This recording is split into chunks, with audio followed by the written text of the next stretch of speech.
Overture, cut the lights. This is it, the night of nights. No more rehearsing and nursing a part. We know every part by heart. Overture, cut the lights. This is it, we'll hit the heights. And oh, what heights we'll hit. On with the show, this is it. Hi everybody, again welcome to On With The Show. I am Goose, your host, to another glorious weekend of shows.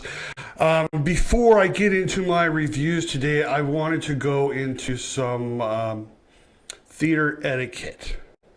Okay, because I was producing the leadoff show with Randy and Lionel yesterday. They had a special guest, Ricky Bird Jr. From Hectic Films on, and one of the things that Randy said was that people don't know how to behave anymore in a movie theater, and I strongly agree with that. And there are two reasons. The biggest reason, I'll go over reason number one, is there's a reason before they show the movie that they tell you to silence or shut off your cell phones.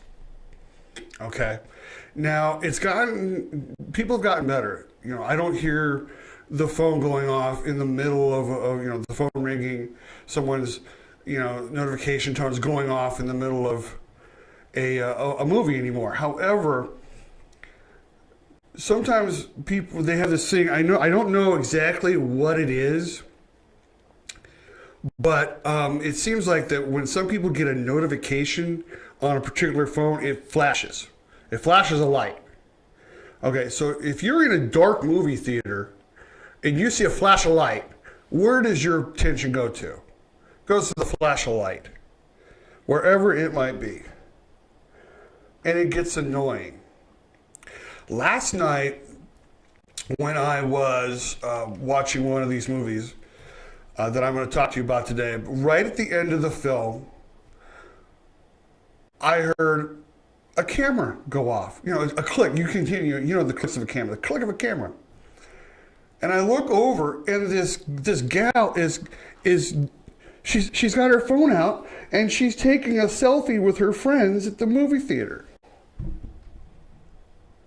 And I'm like, good grief, couldn't you wait 2 minutes until the credits came up to take your stupid selfie? Or are you really that so self-absorbed that you had to do it right then and there? Because, and I don't understand why people feel the need they have to have these things on at a movie theater. I turn mine off. I'm so scared of mine going off in the middle of a movie, I actually turn my phone off. And you know what? I don't care if someone's trying to get in touch with me. Because guess what? In 20, 30, 40, a minute, an hour and a half, I'm going to get back in touch with them. I'll turn my phone back. Oh, so-and-so tried to call me. I wonder what But Goose, what if it's an emergency? What if it's an emergency? What if I need someone? I need to be contacted right away. If you're in that dire, you don't need to be in a movie theater. All right? If you are that much in need where at any moment you can be called upon, don't go to the movies. I'm imploring you people, turn your cell phones off. Don't just put them on silent. Turn them off. Oh, but Goose, I need to know what time it is. No, you don't. You know what time you walked into the movie theater. You know what time the next showing is. It's sometime in between there. You don't need to know what time it is. You don't need to know how much longer is left in the movie. The movie will tell you itself. All right? So please, I implore you people, turn your cell phones off. All right? The second thing is, and this is toward all of my parents out there, please stop bringing your little kids to the movie theater. Okay? More than once lately, I've gone to the movies and someone has brought their baby or their toddler or, and inevitably they wake up and they start crying and they start screaming and they won't sit still and it causes a distraction. Okay, there is a reason, and let me just let me just make one thing clear. There's a reason why cartoons nowadays only go about 10, 15 minutes, maybe 30, because that's about the attention span a little kid can put into what's going on the screen. Sooner or later, they will get antsy. They will want to run around. They want to jump around. They'll want to make noise. And it becomes a distraction for you. It becomes a distraction for everybody around you. And I know some of you are like, but Goose, I really want to see this movie. And get a babysitter. Little Johnny and little Mary are not going to sit through a 90-minute, 2-hour, 2.5-hour film. I'm just, please, get a babysitter, get grandma to watch them, get Aunt Lucy to watch them, get somebody to watch, but stop bringing them to the movie theater. And if you really want to see the movie that bad, wait till it comes out on DVD. I have 3 kids. They're practically teenagers. I have 2 teenagers and I have a 12-year-old daughter. Okay. And my wife and I could not go to the movie theater for about 10 years. I would say about 10 years. Maybe a little longer than that. And even when we took them to see like a cartoon, I remember when we took our kids to see SpongeBob, the very first SpongeBob movie, my daughter could not sit through the whole film and started screaming and running. My wife had to go outside. She missed the last 20 minutes of the film and was absolutely pissed. All right? What eventually happens is, and you might think, well, they'll sit through, they'll sleep through, they won't. And eventually you'll have to get up and take them out. You'll miss the movie. You'll cause a distraction for the rest of the people. And it becomes a big scene. Okay? If you really want to see the movie that bad and you can't get the movie, just wait for it to come out on DVD and go to the red box. Trust me, nowadays, almost as soon as it leaves the theater, it's almost in a red box for you to see. And then you could take it home and then your kids can be a big distraction there, and you can pause it and you can see what it, but I just want, please don't bring your kids to the movie theater until they're old enough to be able to sit through the whole thing. And you'll figure out when that is. All right, now that I've gone on my diatribe long enough, the big movie that I opened this week that I went and saw is Dwayne Johnson's Rampage.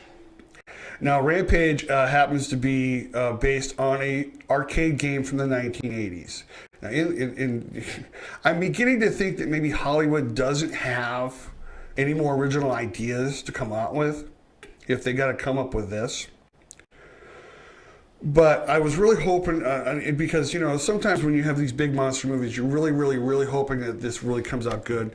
The monsters look fantastic. It was, and but the best thing I could see about Rampage is that it was okay. It was really just okay. It wasn't spectacular. The creatures themselves were, they were amazing. Those effects were absolutely amazing. But the problem I had was the fact that you had so many cliched things going on in this movie that it was really disappointing. You had characters that were cliched. You had the Dwayne Johnson's character was a primatologist, basically someone who studies primates. And he was special forces, and he helped stop poaching, and that's how he found George, and he and that became his life. And so, and you thought, okay, this might be, but this is the guy that he's the badass, and no one's going to beat him up, and okay, I could take a look. But then you had the disgraced employee that wants redemption. You had the special agent that was the cowboy. As a matter of fact, this guy, I swear, was trying to channel Tommy Lee Jones from The Fugitive. It was like, I'm sitting there and, oh my, this is just so bad. You had the executive, the corporate executive who was all in it for the glory and the money, and then you had the sniveling brother behind him, and it was like you could see every character coming from a mile away. And it was sad. And some of the things that happened there's a thing in Hollywood or in movies that you're only allowed to make the leap so many times before people stop believing. And the best thing the best way I can suggest is like this. It's like someone jumps off the Golden Gate Bridge and jumps into the water. Now, of course, everybody figures, okay, they just jumped off the bridge, they're gonna die. But your character is a Navy SEAL, and he's done this type of training before, so he survives. Okay, I can make that leap. The problem with Rampage is it puts you through so many leaps that you begin to sit there and go, okay, I can't do this anymore. I'm tired.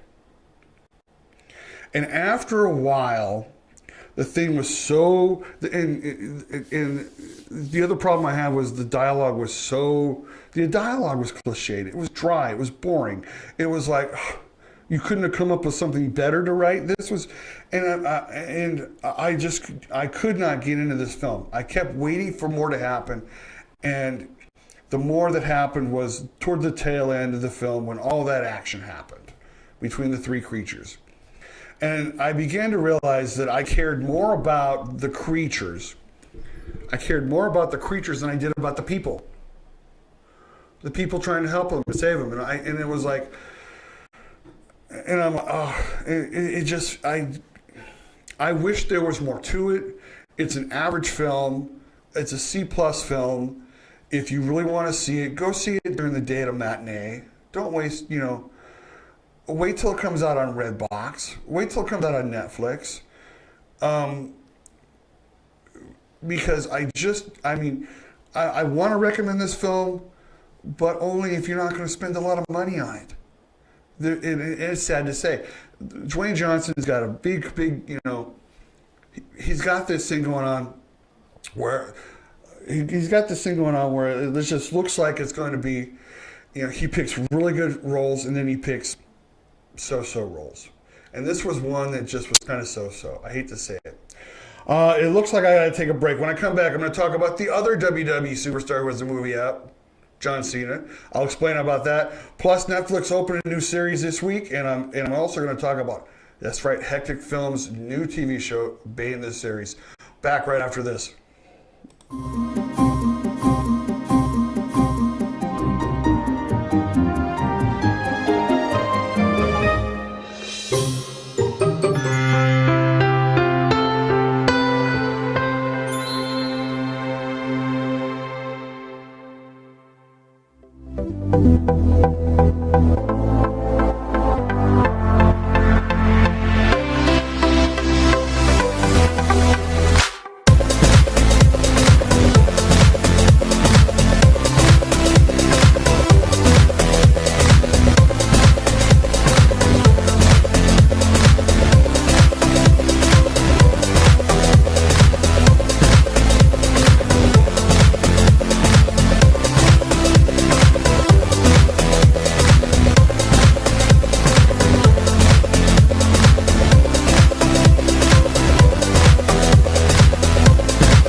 I choose Patriot Bail Bonds.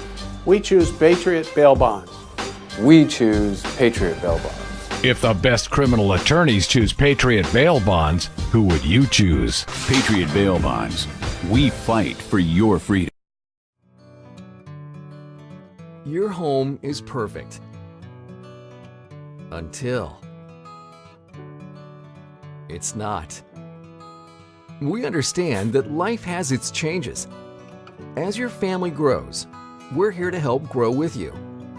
Because taking care of your family is important to you and important to us. Your story starts here with Cornerstone Mortgage.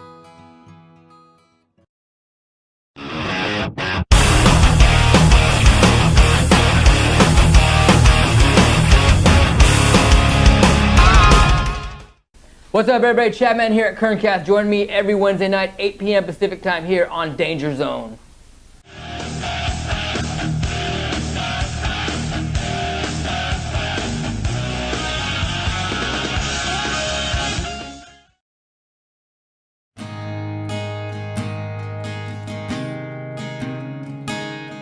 At the time you were arrested, you were served with a DS-367 temporary driver's license. It's good for 30 days, but if you don't act within 10 days, at the end of those 30 days, your license will be suspended.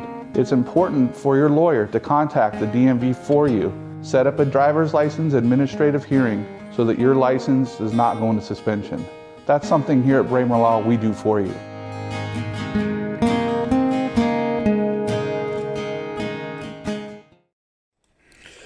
All right, we're back, and as I told you, the other WWE superstar that had a movie that actually opened up last week, and I was is John Cena in Blockers. It looks like it's a really good film. I was sitting talking with my friend earlier this week, Kelly Gladden, and she said she went and saw it. She said it was very, very funny. She says there were some scenes in there that were really, really, appropriate and inappropriate, but.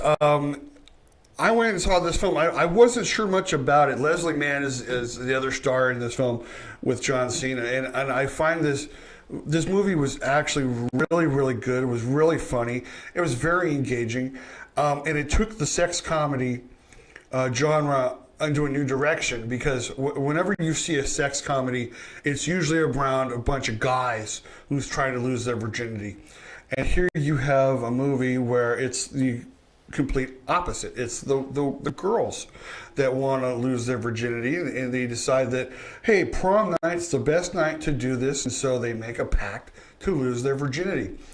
And what makes it funny is the parents find out about it and try to stop them. So you have this back and forth with these three young ladies, with these three parents, and that the parents will go to try to stop their girls from trying to make a huge mistake in their lives. The interesting part is that when it comes down to the end of it, and I have to realize this as a parent too, is that you eventually have to let go and let them make their own decisions. This movie was hysterically funny. I recommend this movie highly. It was an A-. My only issue with Blockers is that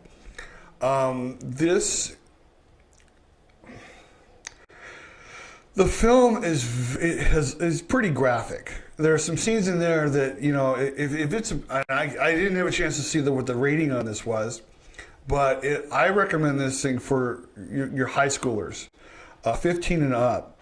There's no way I would take my daughter to see this film.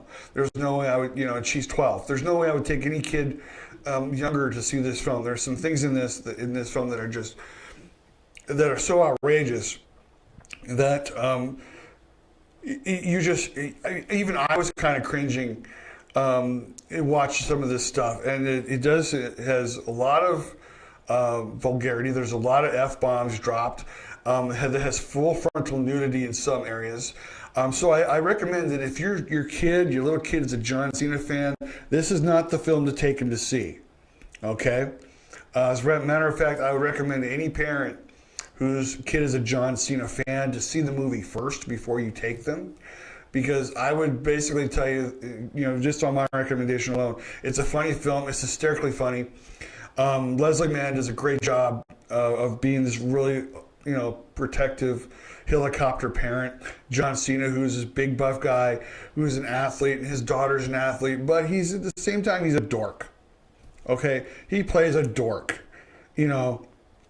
Doesn't understand all the. I mean, it's so it's so funny how his character talks about all the guys wearing man buns. He's like, that's not a haircut. That's not a man's haircut. He's got this little haircut, and it's just absolutely hysterically funny. But to see the lengths that these parents will go to try to get their little girls from losing their virginity. And I think it basically delves on every parent's fear of what might happen when all this, when our kids grow up and become adults, and we have to But like I said, I highly recommend this film. It's hysterically funny, and but I do recommend it for kids or for people 15, at least 15 and up. And just be prepared for some moments when you're gonna be like, you're gonna see some things that even I couldn't believe it happened. So, moving right along, Netflix launched today, and I got a chance to see the pilot of Lost in Space. Now, Lost in Space, I can basically, they say it's an original show, but the problem is it's not. It's a reboot. Lost in Space is actually a television show that was based in the 60s and kind of had a Star Trek feel to it. This family was lost, and they're trying to get home, and they end up landing on different planets and discovering new things, and that was the basis of the TV show in the 60s. And then, of course, they had that movie in the 90s that was, I mean, it was okay. It wasn't horrendous, but it's a good Saturday afternoon watch when it's on TNT. So, and it had some great interesting special effects. But this show is really good, and it makes a huge twist on some of the things that are different in some of the sci-fi genre. I mean, basically we have a family who's the dad's in the military and the mom's and scientists, and the kids are super smart, and it really goes into some depth of what this family has had to go through in different aspects. And what you find is that Earth is again in peril, and they're taking only the best of the best on this colony, the space colony. And it also brings in some interesting things because, you realize that, I kind of have a weird idea when it comes to, you're only taking the best people, you're going to leave the other people down on Earth to suffer, but you're going to pick the best to go on this colony into space, which was kind of weird for me to kind of grasp a concept. But what happens is that the colony, basically is in peril, and people, there's an exodus off the colony and the ships, and basically some of these ships land on nearby planets, and we find our Robinson family basically trapped on a nearby planet and having to survive this, and it was really well done. I like it's really well written. The acting in this is very good. I'm looking forward to see where this show goes. There's only 10 episodes, so you could probably binge watch this show through the weekend, which is probably what I'm going to do. I'm going to binge watch this show through the weekend.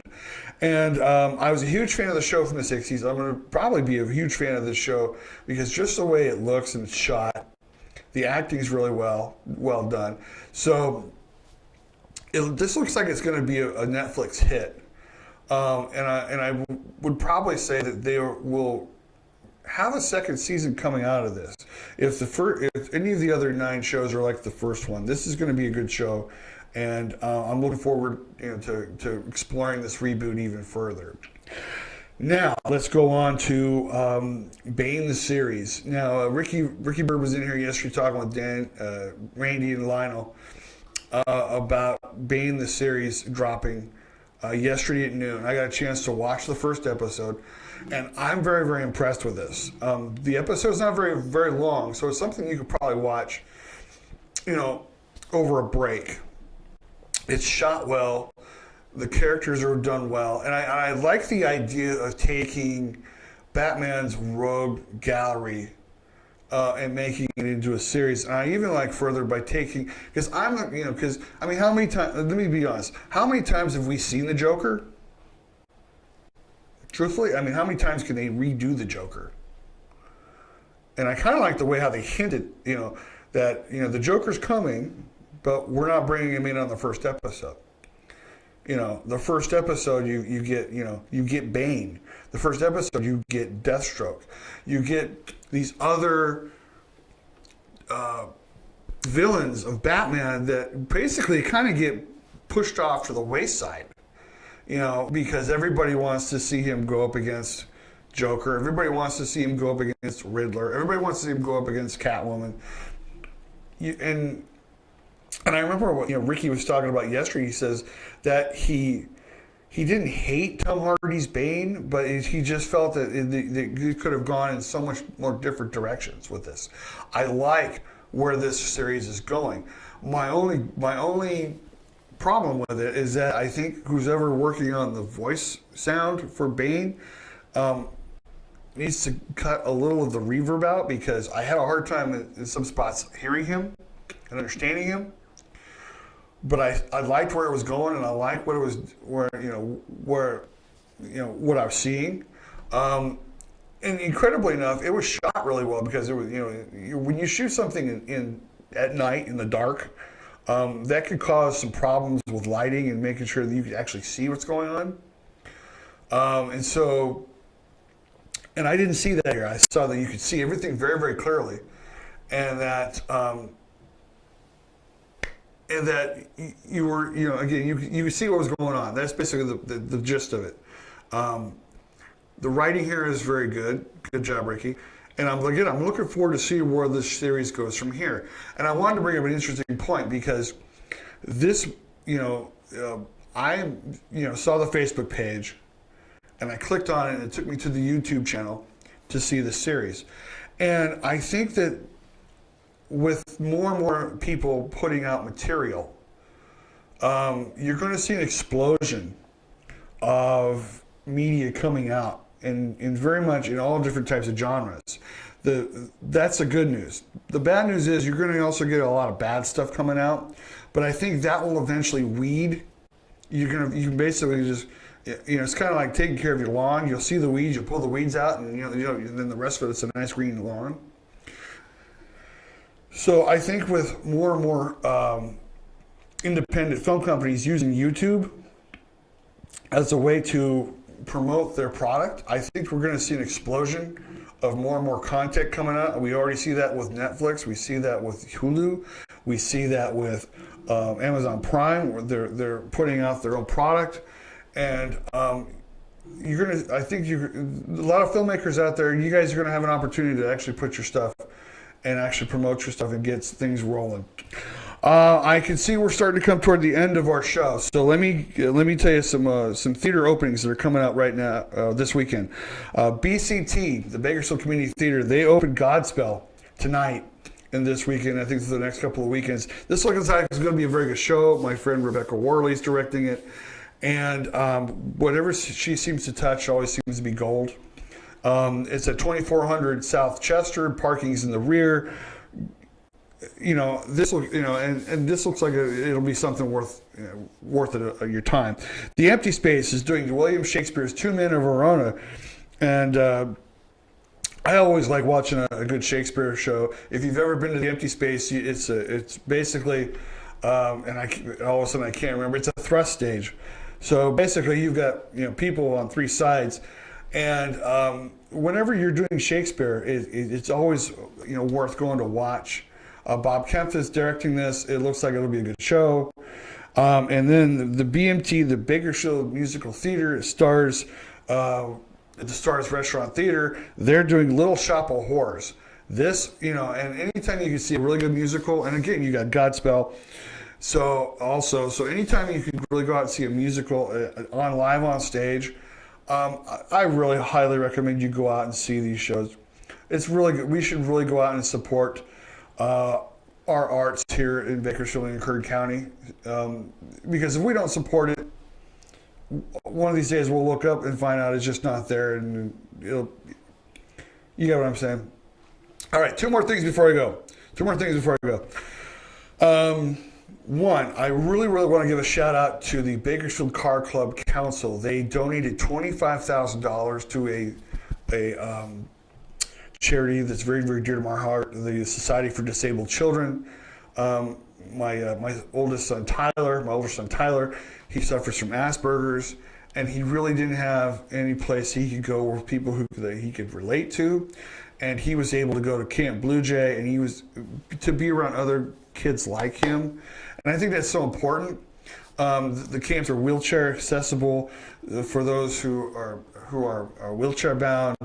And I think it's a really good experience for these kids. The money was being donated for kids to go to Camp Blue Jay. And I can tell you that from times in the past, when they didn't have enough money, they had to restrict campers. They had to restrict time at the camp.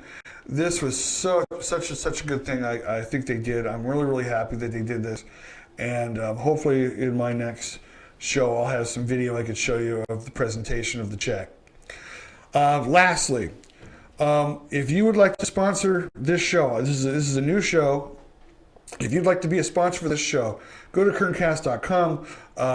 You can see the different categories in which you could be a sponsor for this show. And I would really like to have you on board, and I would love to be able to give you a shout out and make you a part of On With The Show. So with that being said, I am Goose Scott. This is On With The Show, and go catch a show.